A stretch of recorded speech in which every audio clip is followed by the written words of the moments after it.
Welcome to the Great Detectives of Old Time Radio. From Boise, Idaho, this is your host, Adam Graham. If you have a comment, email it to me, box13@greatdetectives.net. Follow us on Twitter at Radio Detectives and become one of our friends on Facebook, facebook.com/Radio Detectives. Before we do get started, I want to encourage you that you can support the show with a one-time donation at support.greatdetectives.net. You can also support us on a monthly basis at patreon.greatdetectives.net. Now it's time for today's episode of The Adventures of Philip Marlowe. The original air date, January 21st of 1950. The title is The Bid for Freedom. Get this and get it straight. Crime is a sucker's road. Those who travel it wind up in the gut of the prison of the grave. This time a twisted mind, a hole cut in a wire fence, and a corpse in a storeroom. All added up to freedom. But only for the one who had it coming. From the pen of Raymond Chandler, outstanding author of crime fiction, comes his most famous character in The Adventures of Philip Marlowe.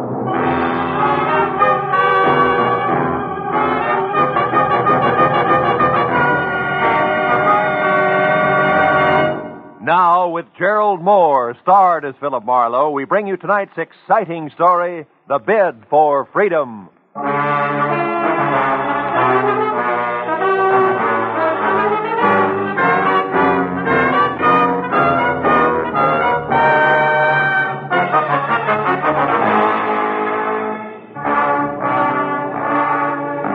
Never fails. When you worry over your bank statement, then hug your office phone from 9 to 5, anxious for business, nothing happens. But the minute you decide you'll get rich another day, chuck the puny balance sheet into a bottom drawer and make plans, you want it. And that was exactly the way it played when at 3 o'clock on the kind of slate-gray afternoon that makes the beckoning Santa Fe Railroad vacation billboards look a little more so. I left a note on my office door and headed outside and across the street for some real Hungarian goulash. Very good today, too. A second after a waiter disappeared into the kitchen with my order, she was standing at my elbow. Not quite young, not quite pretty, not quite blonde.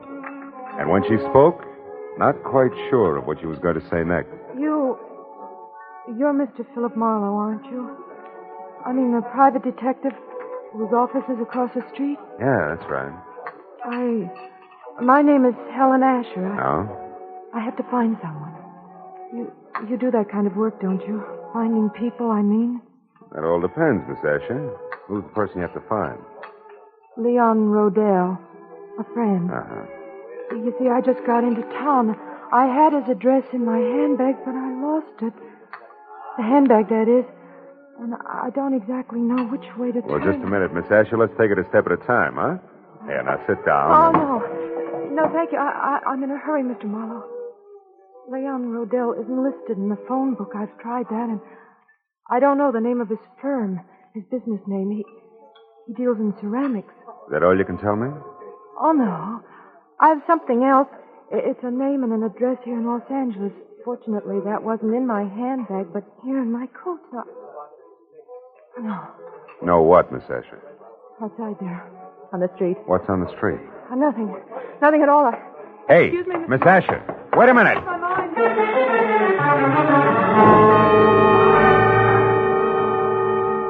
There'd been a sort of sad look about Helen Asher that made me want to help her.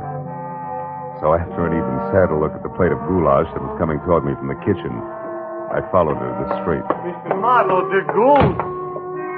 When I reached the sidewalk, she was across the street in a cab and away.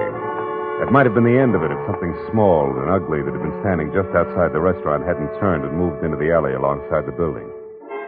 On a hunch that he'd had something to do with the sudden exit of Miss Asher, I followed him and found him standing next to a line of empty ash cans, calmly lighting a cigarette. You always run into alleys to light your cigarettes? You always concerned? What do you know about Helen Asher? Helen Asher?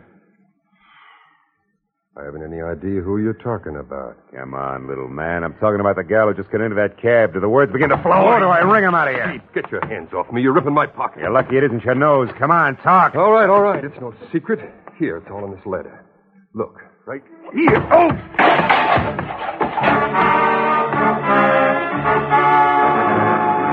Toe of his sharp-pointed shoes and caught my shin where it really hurt. By the time I was out of the ash cans, back on my feet, I knew the damage had been more to my dignity than anything else. I knew also that the little man was gone, and I had no idea where. I was halfway out toward the street before I realized that I still had the little man's letter clenched in my hand. It was from an Omaha life insurance company and addressed to one Eldon Hook, 31 Marlborough Drive, Sunnydale, California. Sunnydale wasn't just around the corner, but the fear I'd seen in Helen Asher's face plus a score to settle with Eldon Hook said the 20-mile drive into the San Fernando Valley was a minor point.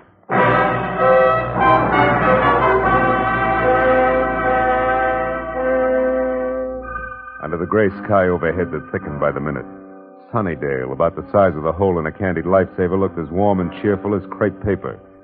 And number 31 Marlborough Drive, also gray, was no improvement from the ponderous, bleak stone buildings which said Queen Victoria should have slept there. Past the high, thick wire fence that surrounded it to the wrought iron gate in front of me labeled Hillcrest Sanitarium. Keep out. It took 10 minutes of softly phrased questions and answers to get the boss man, a Dr. Cianetti, to the gate. I told him who I was and what brought me to him, including the description of Eldon Hook. I don't understand. Come in, Mr. Marlowe, please. Eldon Hook has been with us as an attendant for more than a year now, and his behavior has always been satisfactory. Nothing would surprise me anymore today. By the way, sir, what did you say that woman's name was? The one who approached you in the restaurant? Oh, Helen Asher. Is it possible that she was once a patient here, Doctor? No. Oh. What about Leon Rodell? Leon Rodell? How do you know that name? From Helen Asher. She was looking for him. That's why she wanted to hire me. She knew he was here in Los Angeles. Mr. Marlowe, this woman, was she young? About 30, blonde? Yeah, that's right. Why? Why? Because this morning, earlier, about 6 o'clock, one of our patients escaped. A woman you know as Helen Asher, and we know as Charlotte Rodell, Leon Rodell's wife. Oh. She's insane, huh? Temporarily, yes. Come over here, near the fence. Oh. I'll show you how she got away. But how she managed to cut through enough of this thick wire link fence to make a hole large enough to crawl through is beyond me. Here, look, behind this ivy. Uh-huh. Even with a good wire snipper, it would take hours to get through all these strands, huh? Wasn't she missed inside? Yes, but she was only gone minutes. Apparently she had been doing a little at a time during her recreation period, at night, whenever she could. Be careful of the burrs and those bushes there, Mr. Marlowe. Yeah, I see what you mean. Tell me, Doctor, have the police been notified? Of course, at once. The law compels us to. And frankly, Mr. Marlowe, I'm terribly worried. Oh? You see, it was her husband, Leon Rodell, who had her confined here a year ago. 6 months after their marriage, she began to act strangely. He felt it would be only with our help that she could ever regain her mental equilibrium. I thought that we were accomplishing that. Apparently no, huh? Obviously no. But, Mr. Marlowe, we must call the Los Angeles police right away and tell them that Leon Rodell now lives here, not in San Francisco. He must be protected. I see your point. Yeah, she did break out. She is trying hard to find Leo, and free she ran from Eldon Hook, who was very close on a trail. That's right, Mr. Marlowe. That's why I suggest that Leon Rodell discontinue seeing his wife as of last month. He always left Charlotte very upset. But now I'd better call the police. That's a good idea. Although Charlotte didn't know where her husband was staying or what the name of the ceramics business was, she... Say, Doc, she claimed that she lost her handbag. Have you found it by any chance? Yes, we did. We found it in the brush near a hole in the fence. I've got it right here in my desk. Oh, good. There was an address on the card in it. 3840 something. Yes, here it is. 3840 Lookout Terrace. Lookout Terrace. Lookout Terrace. That's right here in the valley, up in the hills, south of Ventura Boulevard. Mr. Marlowe, if possible, I'd like to avoid having the papers get hold of this story. This is a rather exclusive nursing home. So? Well, in a sense, you're already in this case. Could you try to find Charlotte Rodell and bring her back here before the police do? Well, Dr. Chinetti, It would be doing a great service for the woman and her husband. I'll pay you your fee. All right, Dr. Chinetti, I'll try. I'll call you as soon as I have something.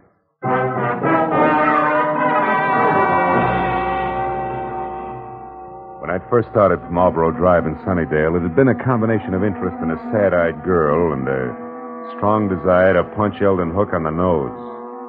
Now it was business.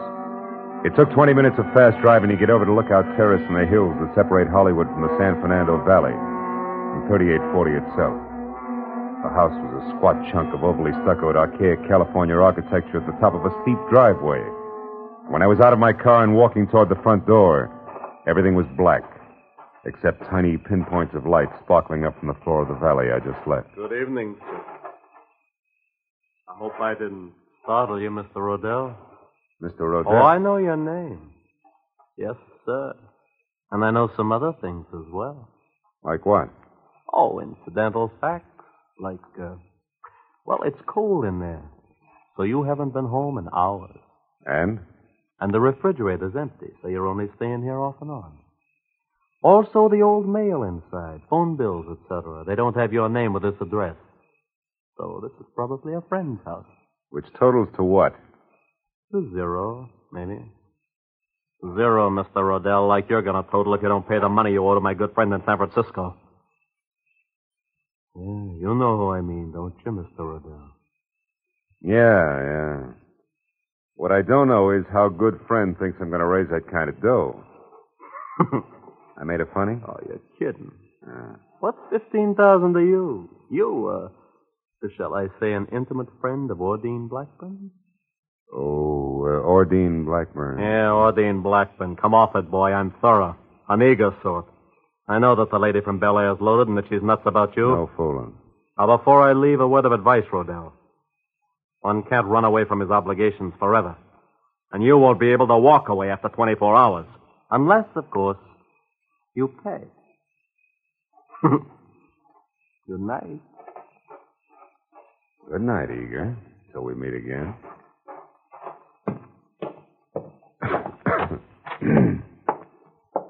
Oh. There'll be some heat in here somewhere.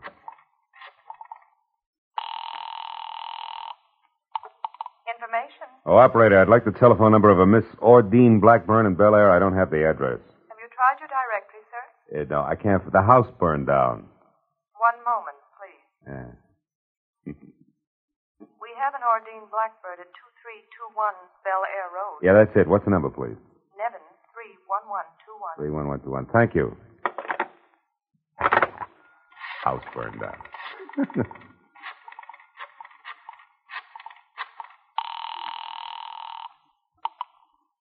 Hello? Hello, Miss Blackburn. Yes, this is she. Miss Blackburn, my name is Philip Marlowe. I'm a private detective who at the moment is anxious to get hold of Leon Rodell. You know where he is?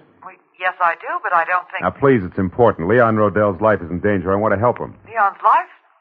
What's going on, Mr. Marlowe? Well, there isn't time to explain, believe me. That's what she said, but Who said? Someone who called about 20 minutes ago. A Miss Helen Asher. Oh?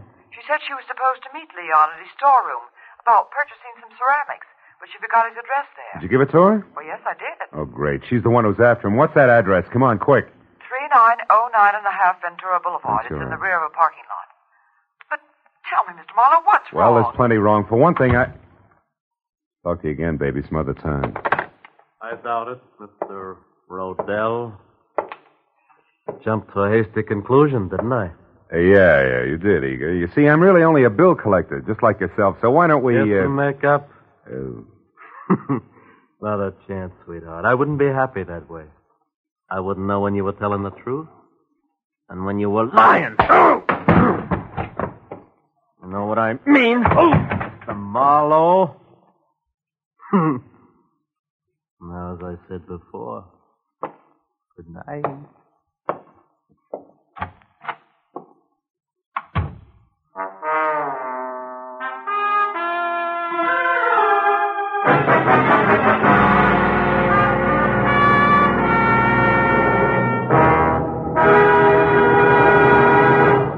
In just a moment, the second act of Philip Marlowe. But first, CBS will bring you the earth-shaking premiere of a new opera tomorrow night. An opera written by Alec Templeton with Charlie McCarthy as a lovelorn singing Bengal Lancer. Templeton himself as a Maharaja and Ursel Twing as a flying carpet salesman. You can hear it on the CBS Charlie McCarthy Edgar Bergen show tomorrow night. And don't forget, Red Skelton, Amos and Andy, Eve Arden, Horace Hyde, and all the other CBS Sunday night stars will also be on hand on most of these same CBS stations. Jack Benny, of course, is heard in them all on Sundays. Now, with our star, Gerald Moore, we return to the second act of Philip Marlowe and tonight's story, The Bid for Freedom.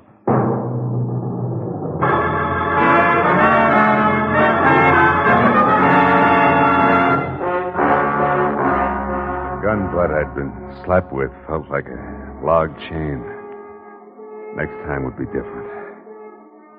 I waited till Liga drove away, and then went out and got in my car and unwound my way down the hill again to Ventura Boulevard.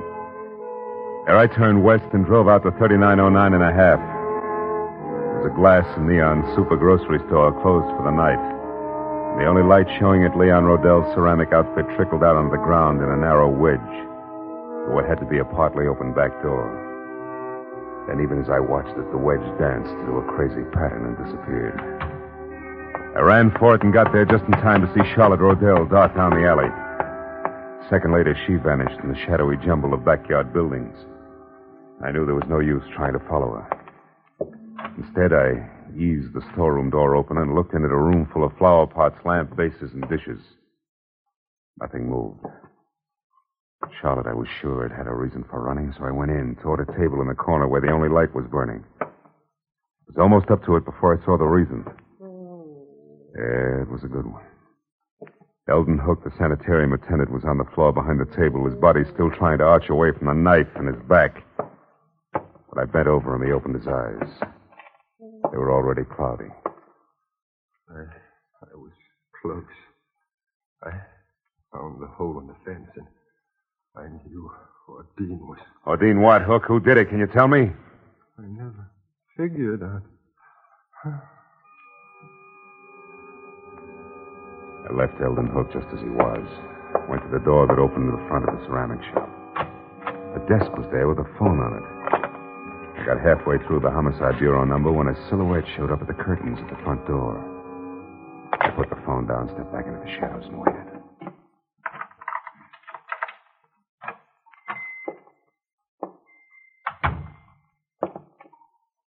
Oh, that's funny. I've left the work light on. Not necessarily, Mr. Rodell. Who are you? Name's Marlowe. I'm a private detective. You are Leon Rodell, aren't you? Yes? What are you doing here in my shop? You better finish taking your overcoat off, Mr. Rodell. Now, see Your here. wife has run away from Hillcrest Sanitarium. Charlotte is out? That's right. How do you know this? She came to me tonight under a phony name. Tried to get me to locate you. She'd lost your address. Oh. This is a shock, Mr. Marlowe. A terrible shock. Poor Charlotte, what an awful thing this is for her. Yeah. Excuse me, I need this. Sure? Oh, you? No, thanks. You see, Marlowe, I've only been here in Los Angeles a month. The last time I visited Charlotte, that was about 3 weeks ago, and I hadn't planned to stay out. Wait a minute. My wife is the only one who had my local address. If she lost that, how did you find me? That's a long story. I got the address Charlotte lost, and I've already been up to your house, but the last step was a call to a Miss Ordine Blackburn. Ordine? Yeah, she sent me up here. Oh. Then you know about Ordine and me. A little. Well, I suppose under the circumstances that's hard for you to understand, Marlowe, and even harder to accept. Not exactly, under the circumstances. Oh? Well, the law is not as generous as you are. Has no room for understanding. Insanity isn't grounds for divorce until after 3 long years have passed. And maybe Miss Blackburn doesn't want to wait that long, huh? Well, to be frank, I don't know. I'm in love with her. I think she loves me. I haven't had the courage to tell her about Charlotte yet. Maybe you won't have to. Hmm? Charlotte called her up tonight before I did as a Miss Asher. She must have gotten Ordine's name and phone number from you some way on that last visit of yours. No, that's impossible. Well, she got it some way. Marlowe, do you know where Charlotte is? We've got to find her. She's not responsible. She might even be dangerous. It's an understatement, Rodell. She's deadly. Deadly? don't understand. Come here. Over behind that table there where the light is. What? Go ahead and look. Oh, what's over there? When I showed up here tonight, I saw Charlotte running away. I came in and found that. Oh, my God. The attendant at the sanitarium. Yeah. He knew she'd escaped. He found the hole in the fence where she got out, and he's been following her on his own, strangely enough. He's dead. Marlowe, he's dead. Look, he's dead. Rodell! Sorry. Marlowe, she must be completely mad. We've got to stop her. Why, she might go for Ordine next door. Or you, yeah. What can we do? Well, you can go home. She doesn't know that address up there, so you'll be okay on that score. All right, but... Rodell, listen. Keep your doors locked up there, will you? Well, you said Charlotte... I know. I'm not thinking about Charlotte now. There's something else. The guy in San Francisco that you owe all that money to. What about him? Sent a mug down here who intends to collect it. I've tangled with him already. He means business. So be careful, Rodell, and I'll see you as soon as I can.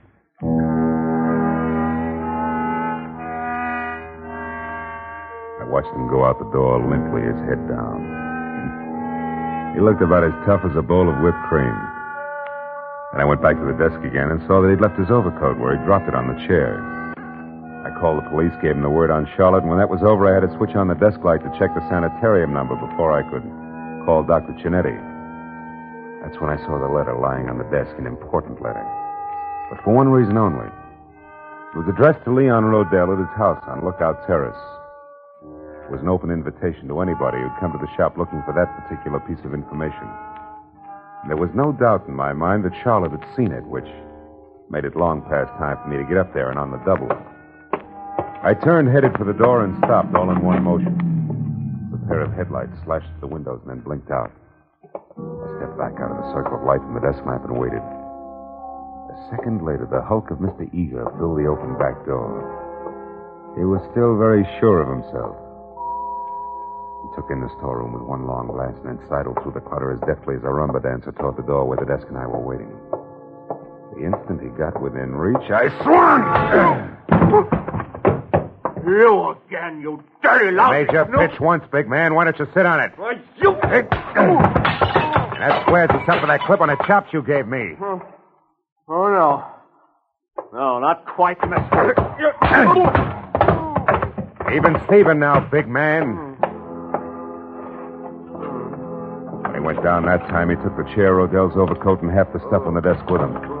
He was still moving, trying to free himself of the tangle, so I reached for him again, but got only a fistful of the overcoat Rodell had left behind. And suddenly, my hand stung like I'd grabbed the wrong end of a bumblebee. I jerked it back and looked at the palm. Something was stuck to my skin, something I couldn't understand. Until finally realization oozed through the molasses in my brain. I left and ran all the way to my car and almost sprung the frame, twisting up Lookout Terrace.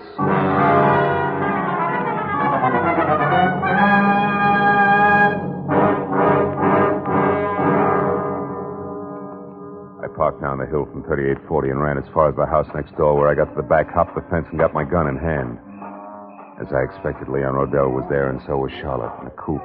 The door open was poised at the top of the precipitous driveway like the lead car on a roller coaster. Why are you angry with me, I'm not Leon? angry, Charlotte. Now get in the car. We haven't much time. I did everything just like you said, Leon. I know. I lost my handbag with your address in it. The car, I Charlotte. had to find you, didn't I? You did I fine. tried everything. And then I learned about your shop, and I went there. Well, you shouldn't have done that, Leon. Charlotte. Now get in the car. Leon, I saw what you'd done to that Mr. Hook The from the car, Charlotte. sanitarium. We're rushed. You killed him with a I knife. had to, Charlotte. He'd been spying on us all the time. He knew all our plans, and he wanted lots of money to keep quiet. Now, It the car, frightens me, Charlotte. Leon. I wish you hadn't. Stop it, Charlotte. It doesn't matter anymore. It doesn't Don't matter. kid yourself, Rodell. Mr. Marlowe. Oh, I found Leon by myself, so I really don't need you after all. I only wish you were right, baby. Don't move, Rodell. Oh, but you don't understand, Mr. Marlowe. Leon and I are going away together on I a trip. understand, and we... all right, more than you do now, Charlotte, and I think you better go in the house and wait for us, Oh, no. huh? No, don't Please, you see please, we... do as I ask. All right. But don't be long.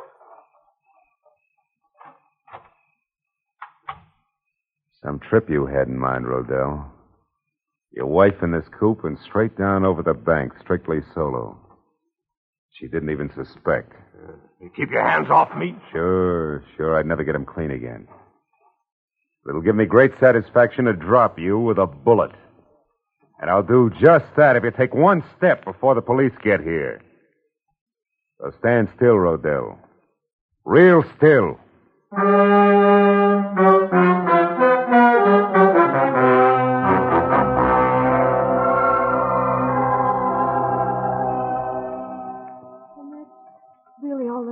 Dr. Cinetti. I'm sorry you were worried, and I'm awfully glad I'm back. So am I, my dear. And we'll talk more about it in the morning. What you need right now is a good night's rest in your own bed. Oh, you're right, Doctor. I'm very tired. Good night, Mr. Marlowe. And thank you. Good night, Charlotte. She still doesn't realize, does she? No, and it's a good thing. Plenty of time for that later when it can come gradually. At this point, she could tear herself to pieces over a thing like this. Yeah. Her husband who urges her to run away and helps her do it for the sole purpose of getting her out where he can kill her. Not much security in that setup, huh? No. You mentioned another woman, Mr. Marlowe. Miss Ordine Blackburn. Oh, Ordine, yeah. Gullible rich girl without much on the ball. Rodell planned to marry her and solve all his money problems. Believe me, Doc, he had them, big ones. I see. Well, she's better off this way. Yeah. 6 months of marriage to Rodell, and she'd have been a candidate for your sanitarium herself. He's that kind of a guy. And my late employee, Eldon Hook? Well, he knew that Rodell had been urging his wife to run away and that he'd cut that hole in the fence. Hook found out that Rodell was interested in Ordine, and he tried to shake Rodell down. Signed his own death warrant on the spot. You know, it's sometimes frightening to me, Mr. Marlowe, to realize how many warped and twisted minds there are that never get help until it's far too late. But there's always some good in every bad thing, they say. What about this case? Charlotte. I expect her to recover completely soon, because now the main contributor to her neurosis, so to speak, is gone forever. Oh. That was Leon Rodell. Yeah, well, Doc, it's a long way back to Hollywood. I better get going, huh? Just one thing more, if you don't mind. Charlotte would have died in a smashed car in what would have passed for an accident. Also, she'd have been blamed for Hook's murder if you hadn't found out the truth about Rodell. I'm very curious. You remember the burrs that grew along your fence outside? The birds? A blasted nuisance. Yeah, but as you just said, Doc, there's always some good in every bad thing. Rodell told me that he hadn't been up here for 3 weeks. And yet tonight his overcoat was loaded with birds. I got one in my hand from it. Oh. That gave me a hunch. Well, from there on it played. Disappointed? To the contrary, satisfied completely. Good night, Mr. Marlowe. Good night, Doc.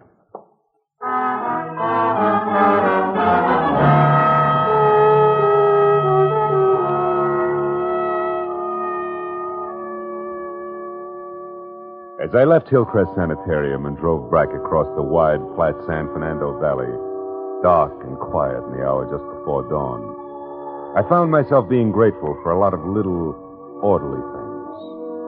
Things like the clear white line down the middle of the road, the rhythm of the motor in my car, and the prospect of going home to my own secure apartment. Then I wondered about Charlotte and the sort of nightmare jungle the world must be to a mind twisted suddenly, out of focus, where there is no symmetry or logic. But nightmares can be banished, huh? Fears driven away. And in time, with Dr. Cinetti's help, she'd come out of it all right.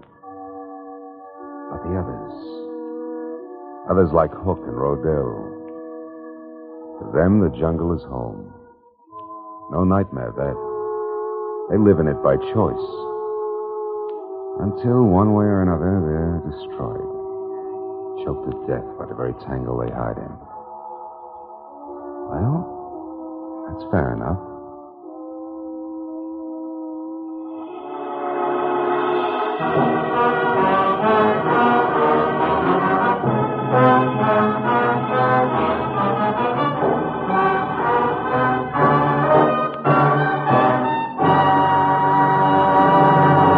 The Adventures of Philip Marlowe, bringing you Raymond Chandler's most famous character, star Gerald Moore, are produced and directed by Norman MacDonald and are written for radio by Robert Mitchell and Gene Levitt.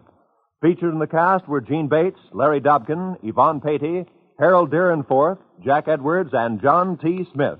The special music is composed and conducted by Richard O'Runt. Be sure and be with us again next week when Philip Marlowe says... This time a fireball, too handy with a target pistol, led me down a rocky road past a sleazy money grubber to a curly-headed corpse. And it might have gotten worse if I hadn't slowed down at the hairpin turn.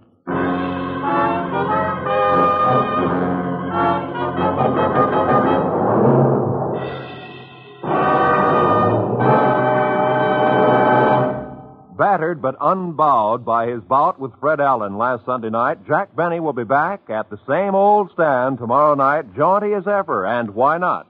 Jack has just been elected the King of Hearts by the American Heart Association. Listen for Jack Benny tomorrow on CBS. This is Roy Rowan speaking. Now stay tuned for Gangbusters, which follows immediately over most of these same CBS stations. This is CBS, where Philip Marlowe takes the case every Saturday night, the Columbia Broadcasting System.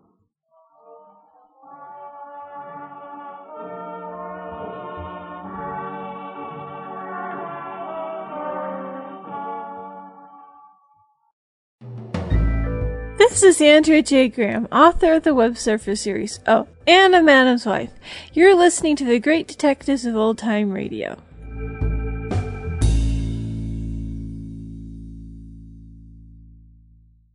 Welcome back. It's kind of interesting in the closing monologue. Marlowe basically considers the view of the world by criminals to be just as twisted and wrong as those who have been institutionalized. So it says something about Marlowe's overall view of crime. I found it somewhat interesting. The name that was used by the lady who escaped was Helen Asher. For those of you who are big fans of old-time radio detectives, the name Helen Asher will ring a bell, because Helen Asher was the name of Richard Diamond's girlfriend. And kind of odd, character from Philip Marlowe adopts a name from the adventures of Richard Diamond, which will be playing in a little less than a year. So, good reminder there. Also, I like while Marlowe misjudges the husband in this, he doesn't give the husband key clues to cause mayhem, which was something that Marlowe did a lot in early episodes. He would totally give someone all the information they need so they'd go out and kill somebody. Marlowe doesn't give that much information, and it does show how the show really does correct any tendencies it has towards excesses in terms of the types of plots, the types of twists, and that's rare because most shows, when they have a flaw that's recurring, they don't usually get rid of it. It just kind of stays there. And it's one of those things you have to just accept, that that's one of those things they do. With Philip Marlowe, the show seems to adapt and to get better, and they avoid falling into too many consistent pitfalls for too long anyway. All right, well, that will do it for today. Join us back here tomorrow for the adventures of Philip Marlowe. In the meantime, send your comments to box13 at greatdetectives.net. Follow us on Twitter at Radio Detectives.